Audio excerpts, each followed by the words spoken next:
Ah voilà.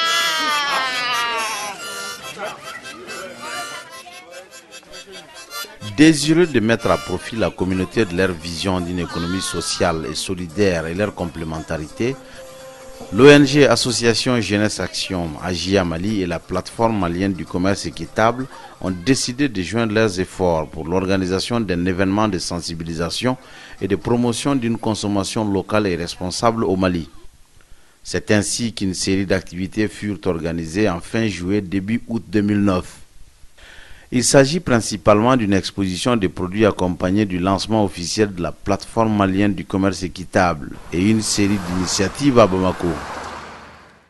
Il faut noter déjà que dans le cadre d'un projet de partenariat établi en mars 2009 entre Agia Mali, la Société d'aide au développement des collectivités SADC Centre de la Mauricie et l'organisation Carrefour Canadien International CCI, 8 volontaires du programme Québec sans frontières de CCI ont accompagné Agia Mali dans la réorganisation et la relance des activités de l'espace ferraquenais à travers des activités de sensibilisation à la consommation responsable et la préparation d'une exposition de produits locaux, artisanat et agriculture. Cet appui s'est étendu du 3 juin au 12 août 2009.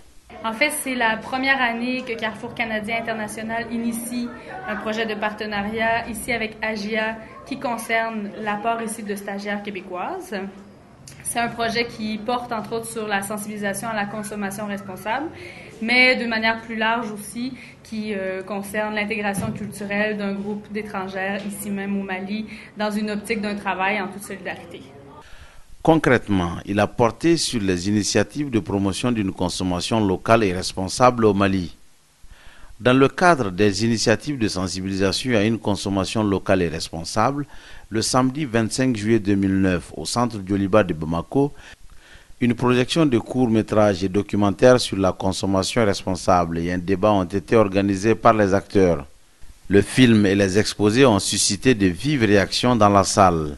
L'on a ainsi enregistré des critiques notamment sur la prise en compte du secteur privé dans la chaîne de commercialisation, ainsi que la qualité des produits et la place des pauvres quant à leur accès à ces produits. Les conférenciers ont tour à tour pris la parole pour donner des apaisements et apporter les éclairages nécessaires. Bien entendu, ils ont été complétés par des contributions dans la salle.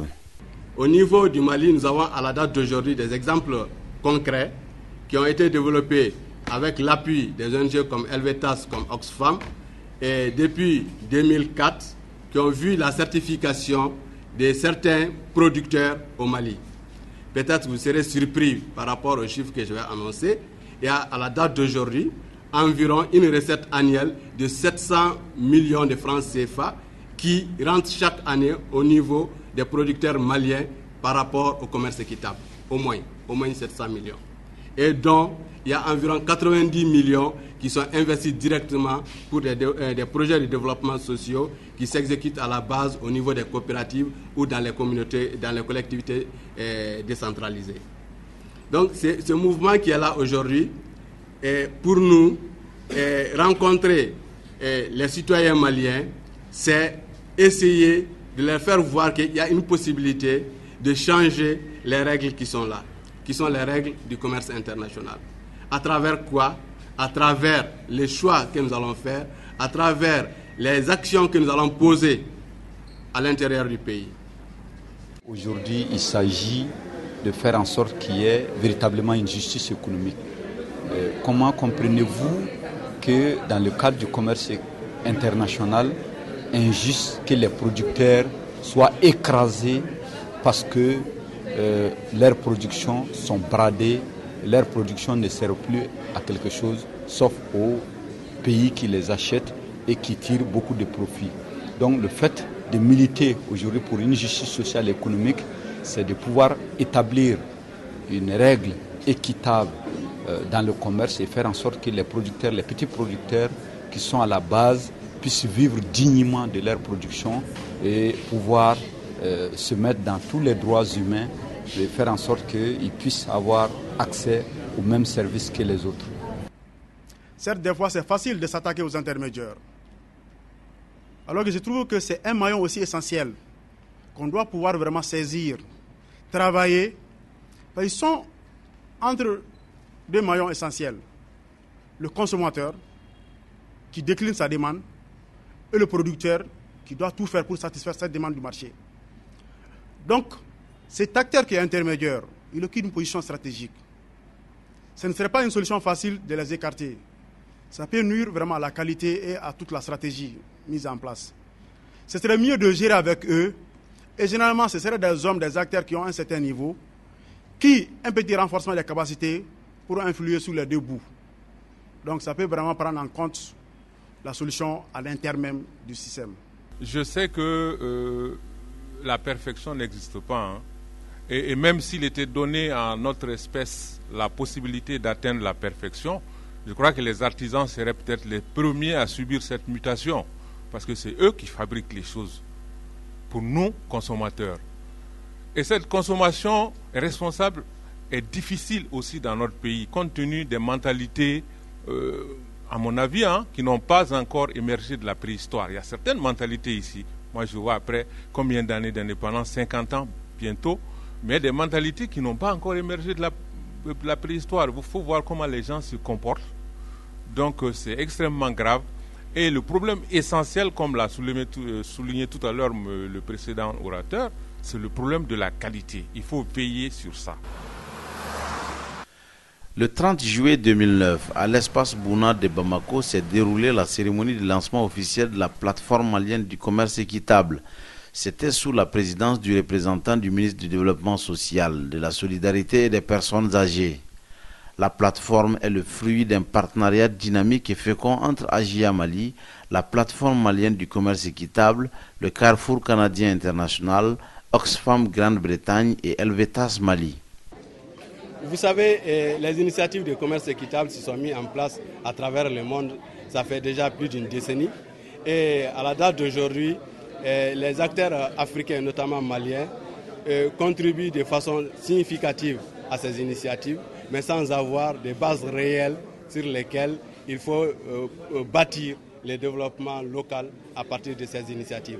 Donc, partant de tout cela, nous avons jugé nécessaire de mettre en place une plateforme malienne de commerce équitable qui va défendre les intérêts des différents acteurs dans ce domaine du commerce équitable. Un commerce juste et équitable pour une consommation responsable. Voilà deux concepts pris en charge largement dans la politique gouvernementale du Mali.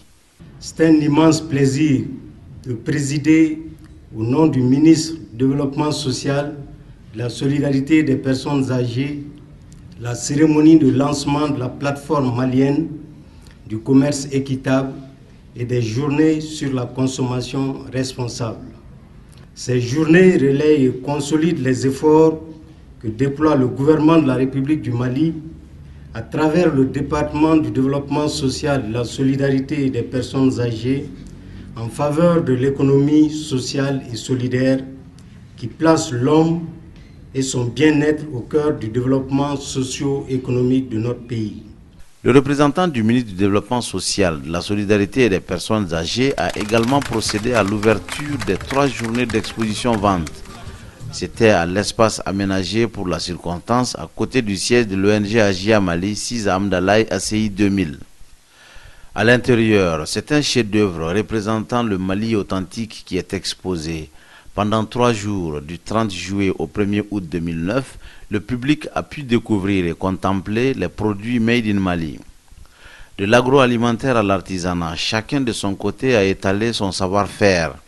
C'est un Mali pluriel qui était représenté de Sikasso à Mopti.